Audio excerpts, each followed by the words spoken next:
Okay, so let's talk about the differences between traditional tattooing and microblading, or even just permanent makeup in general. So you're gonna have a lot of clients who actually ask you the difference, because when you are on the streets and you're out and about, you typically see these really thin, dark penciled eyebrows. That is what we would call a traditional tattooed eyebrow. So I'm sure you've seen that when you're walking around or when you're out and about.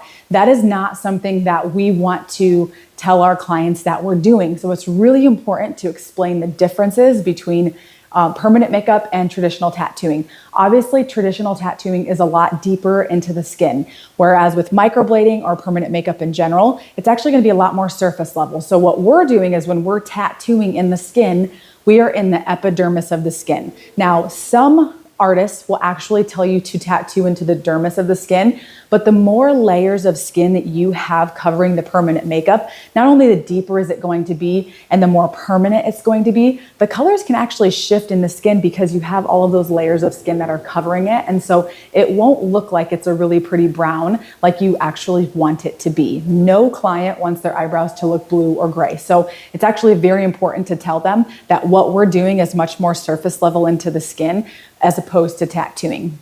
Now, the next thing that you're going to want to talk to your clients about is how semi-permanent or how permanent it is. So obviously we cannot advertise permanent makeup as semi-permanent because it is really more permanent on some clients than it is on others. So with traditional tattooing, it's extremely permanent because of how deep you're implanting the pigment into the skin. Now with microblading or permanent makeup, it is actually more surface level in the skin. So in essence, it is more semi-permanent, but it is not completely semi-permanent depending on the person that you are actually working on. Now, talking about tattooing, traditional tattooing, we are actually tattooing in the skin. So let's not get that confused, because anytime you're implanting pigment underneath the skin, we're gonna call it tattooing because that's what you're actually doing. So permanent makeup and tattooing are very similar. It just depends on how deep you're actually implanting the pigment.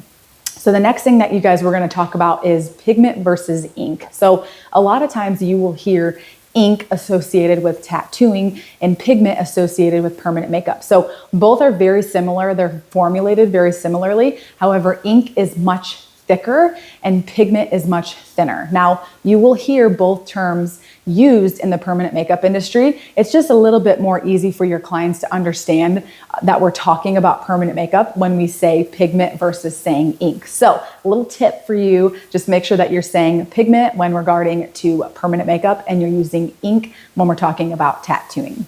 Another thing that we can kind of talk about when it comes to traditional tattooing versus permanent makeup, our goal is to make your permanent makeup as natural as possible. So typically permanent makeup and microblading are a lot more natural than a tattoo.